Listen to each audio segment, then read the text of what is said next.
Official newspaper files of the early West record many stories of famous and notorious characters of that period. Among them, Quantrill's Raiders, a phrase that struck terror to the hearts of Kansas and Missouri families during the Civil War years of 1860 to 1865. It meant Quantrill, a polished but depraved ex-school teacher who led his bloodthirsty horde through 5 reckless, ferocious years of murder and pillage.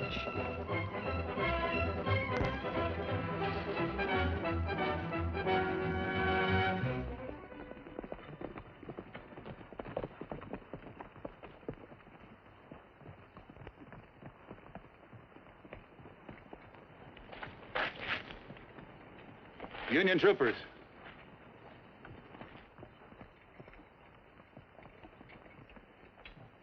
Thanks for the bed and board, Mr. Wilson.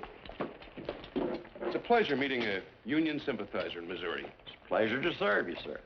If you see Quantrill or any of these cutthroat guerrillas, tell him you better watch out. General Lane's boys are on his tail. Good day, sir. Back up, Yankees. Bushwhackers, you dirty secessionists, you informed on us. Would you mind telling us who we have the pleasure of meeting? Not at all. I'm Charles Quantrill. What's the matter? Does that name scare you? We've heard things. As prisoners, we're entitled to certain rights.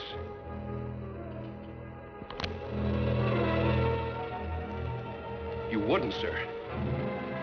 We're surrendering peacefully.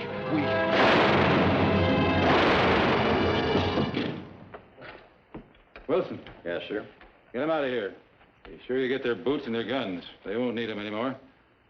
And, Wilson, we're taking over your ranch's headquarters. You can have it and welcome, sir. Anything that'll help beat them no-good, low-down, no-count Yankees. We'll pitch our headquarters tent over there. Move the rest of the troops up immediately. Yes, sir.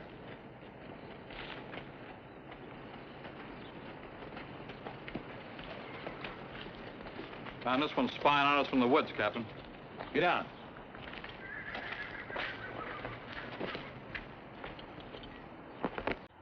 Who are you? What are you doing around here? Come on, tell me the truth. All right, sir. I'm Mrs. John Clements. I'm trying to find my husband.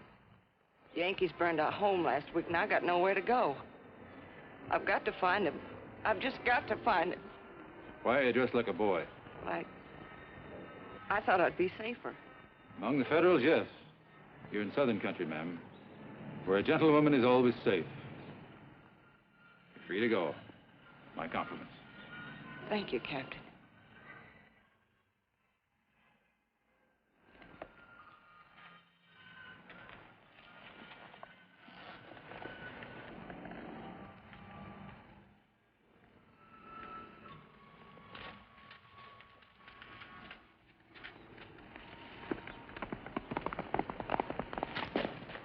You believe it, Captain? No.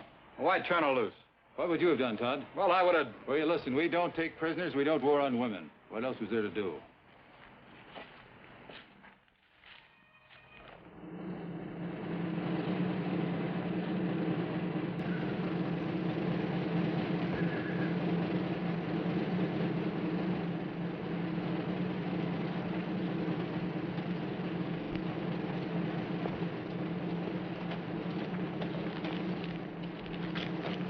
I'm Matt Clark, railroad detective, now serving with the Union Army as a spy.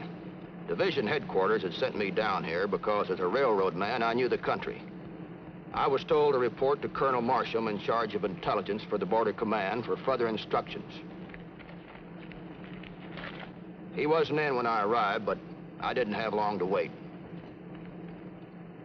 Matt Clark? That's right, sir. Colonel Marsham. Sit down. Thank you. You know why you're here? In general, sir, not specifically. We want some information concerning Quantrill, the guerrilla leader. You've heard of him, I imagine. There isn't a man in the West who hasn't, sir. He's a border butcher who never takes prisoners. That's your man. If you care to change your mind, of course, there's still time. I didn't expect a bed of roses, Colonel. Of course, there's a few questions. First, do I work alone? No. We have definite ideas on that. You'll work with a woman who's just come from Missouri. A woman? You'll be a young couple from Missouri whose home has been burned by the Jayhawkers. You want revenge. You will meet Quantrill personally. Wow. As I said, there's still time to change your mind. I said wow, Colonel. I didn't say no. Frankie Adams, Matt Clark. Oh, am I glad to see you, Matt. I take it you two have met before. Oh, we've worked together for years. You knew about this all the time, Colonel. Let's say there's very little we don't know about the people we deal with, friend or enemy. I've been telling Matt the object of the mission. Oh, exciting, isn't it? I should have known you'd be the lady in the case. Sit down, both of you. Frankie met Quantrill last week. He's holed up across the line at the Wilson Ranch. He's using the Civil War as an excuse to write his personal history in blood. A little Napoleon with visions of empire. He's preparing something big, something that'll give him the military glory he craves. It might mean an invasion of Kansas, an attack on one of our towns. Might even mean this very post. That's where you two come in. That's your job. Get me the information, and then I can demand and get the men I need. Here, I'll give you what details I can. Now, here we are. Crossed the Confederate lines into Missouri. We were both aware that as spies, we were on our own and could expect no help from Colonel Marsham or anybody else. Up to now, our traveling had been done at night. But nearing Quantrill's camp, we came out into the open. For 2 days, we hadn't met a living soul. The area had been abandoned since 1854 because of the constant raiding back and forth across the border. How much farther? We're almost to the farm now.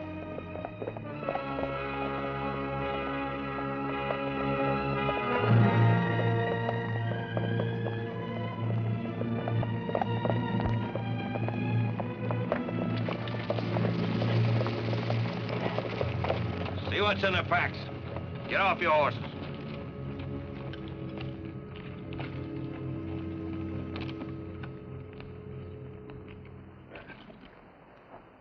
I was wondering when this was going to happen.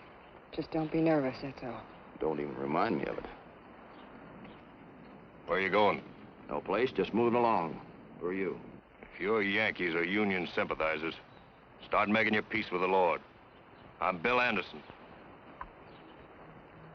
Bloody Bill?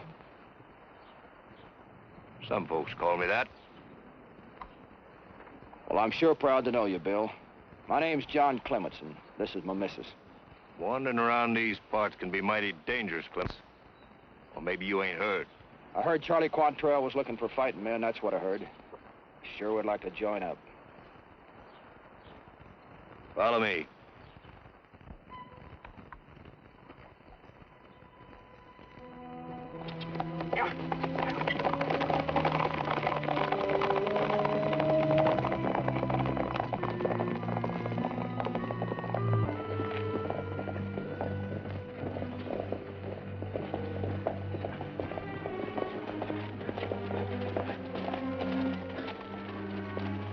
You and your missus wait here, Clemens. Not to leave till the captain talks to him.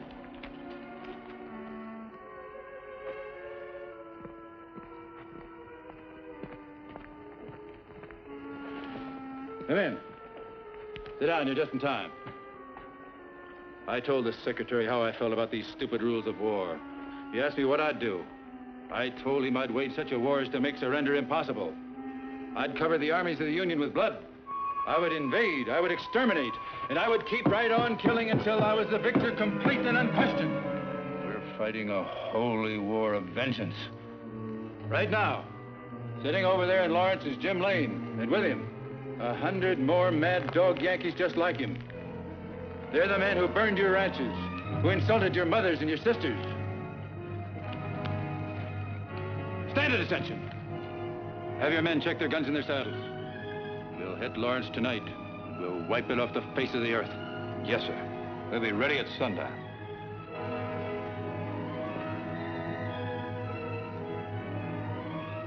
Well? I picked up a man on the way in, Charlie. Oh, 11th hour recruit, huh?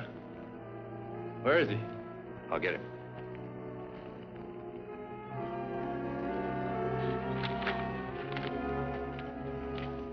Clements? Yes, sir? The captain will see you now. Wait here. No. If anything happens, I want to be with you.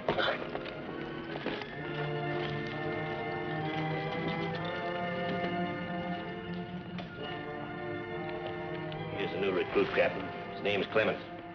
Anderson says you want to sign up? That's right, sir. Well, who's the girl? My wife, sir.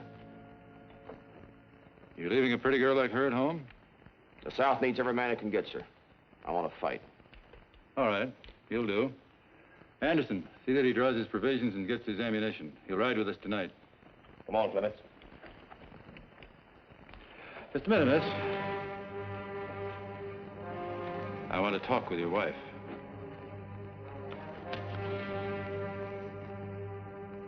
It's all right, honey. Go on. All right.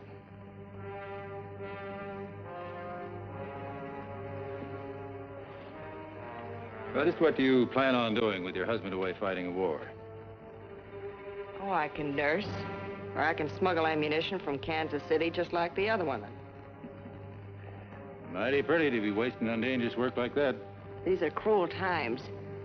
Everybody has to take a chance. A woman as pretty as you should make or take her own chances. Don't talk to me like that. I don't like it. Hey, wait a minute. Hey, you're that little Spitfire I was talking to last week, aren't you? I told you. I was looking for my husband. And I found him. And I'm staying by him. Loyal little kitten, aren't you? No wonder.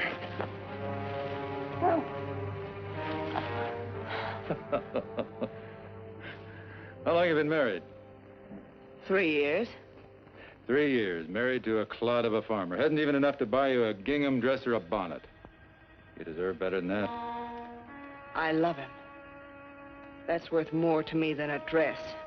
Is it worth more than silk gowns? Trunks full of them? More than you can wear in an entire year? Is it worth more than 3 hot meals a day? More than a feather bed to spend your nights resting on? Not even you have that much these days. But I will have. We all will. After Lawrence, we'll have luxury like we had it before. Lawrence? I'm a big man on the border. Not that big. What do you think I'm gathering all these men together for? To raid a whistle stop? After tonight, my name will be spoken of with respect throughout the entire South. You ride along with me to Lawrence tonight, and I'll show you. Lawrence tonight.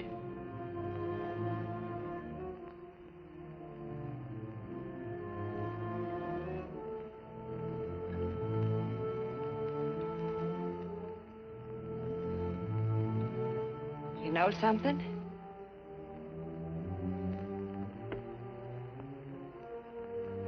I just might change my mind. I just might do that little thing.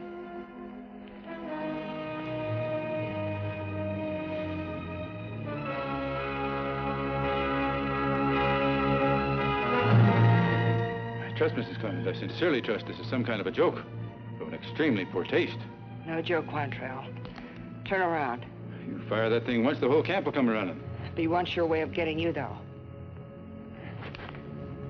Now, if you'll just oblige by stepping over there, maybe we'll both have a chance.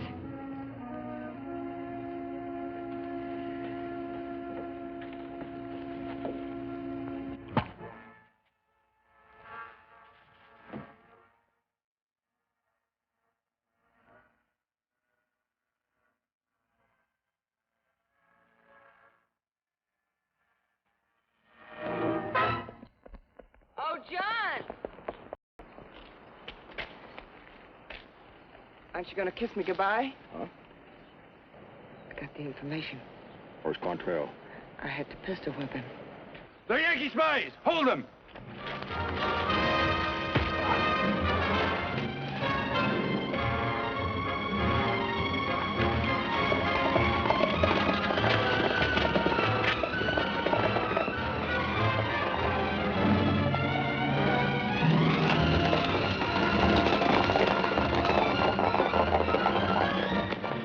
They warned the Yankee troops.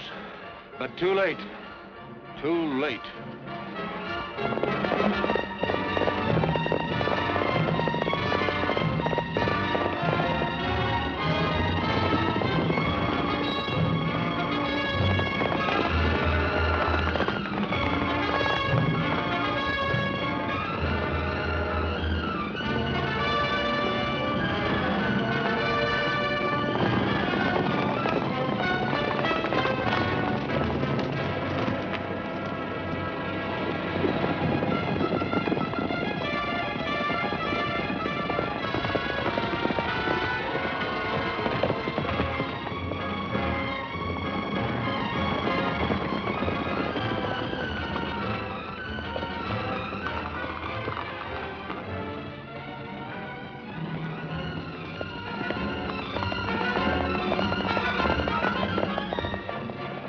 Matt? Yeah?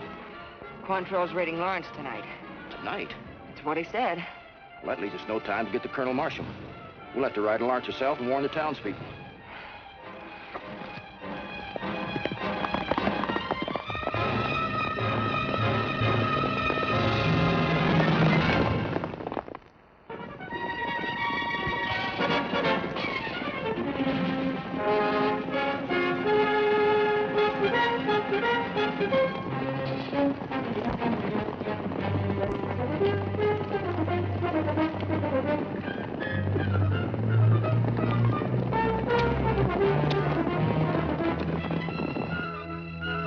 We reached Lawrence an hour after midnight.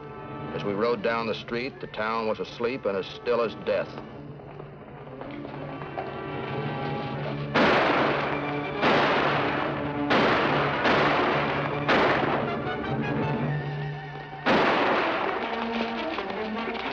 Quantrill's coming, man! Get your guns! Quantrill's coming!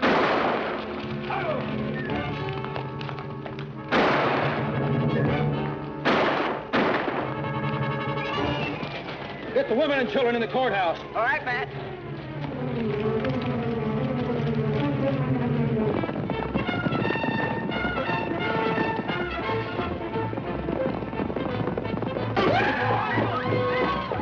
Hurry up with that barricade! You never got a town on the firing line! Hurry, ladies. Please hurry.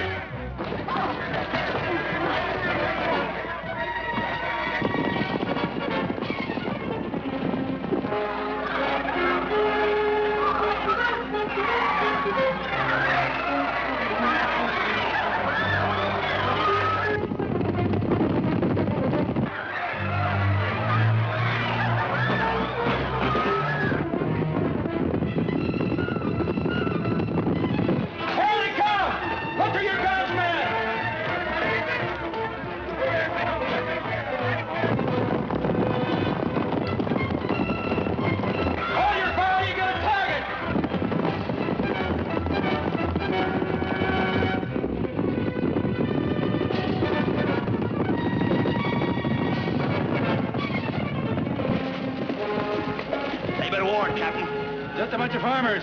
Charge!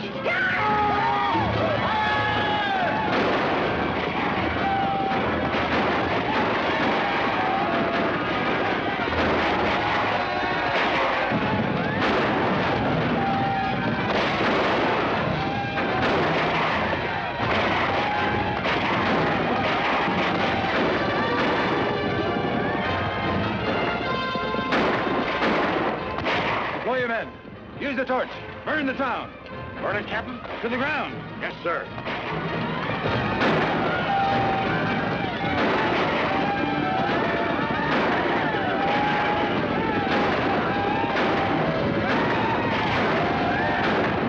It began to be a losing fight. 2,000 citizens, mostly women, children, and untrained men, against 300 hardened ruffians of the border.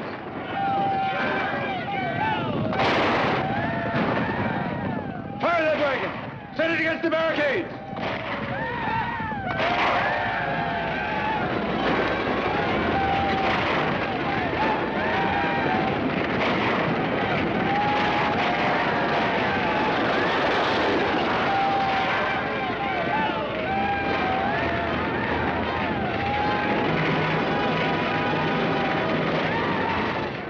Quantrill had time to murder, loot, and burn. He wrote his name that night into Kansas history with fire and blood. He achieved his inhuman and evil ambition, and then as suddenly as he came, he as suddenly went away, leaving chaos and ashes and 1,000 broken hearts.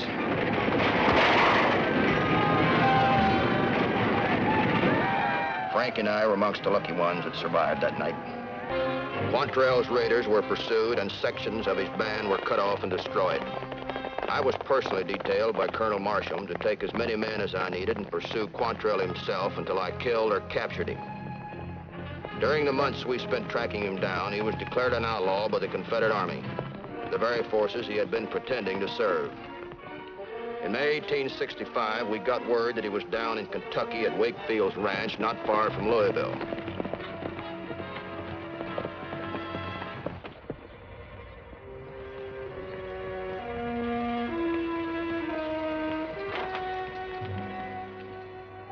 Quantrill's in that barn. We don't want to get caught like sitting ducks. Dismount and take cover.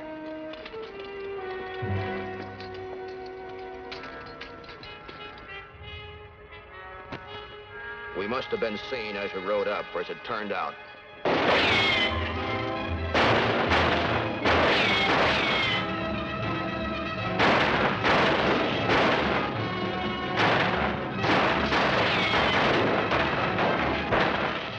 We can't do any good in here. We'll do like we've always done. We'll cut through somehow, boys. We'll cut through. Don't surrender while you still have a chance. Get on here!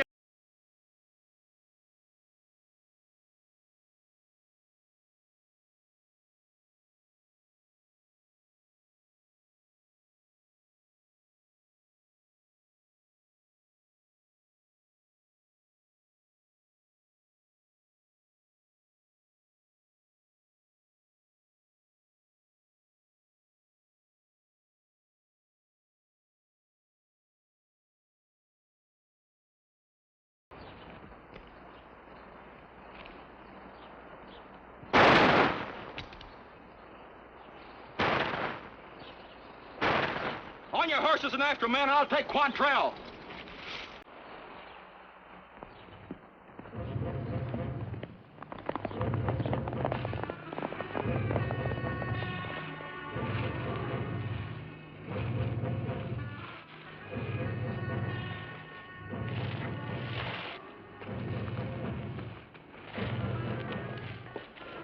I'll say one thing for Quantrill. As long as he could move, he never quit. I'll get you to doctor as soon as possible. Never mind. I know what it's like to die. I've always fought to kill, and I've killed many men. I regret nothing. Not even this.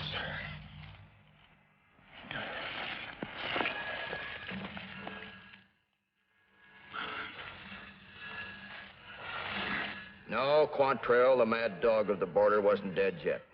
But he was through. The towns of Kansas and Missouri would never again be pillaged, nor would his victims ever again hear that terrible rebel yell.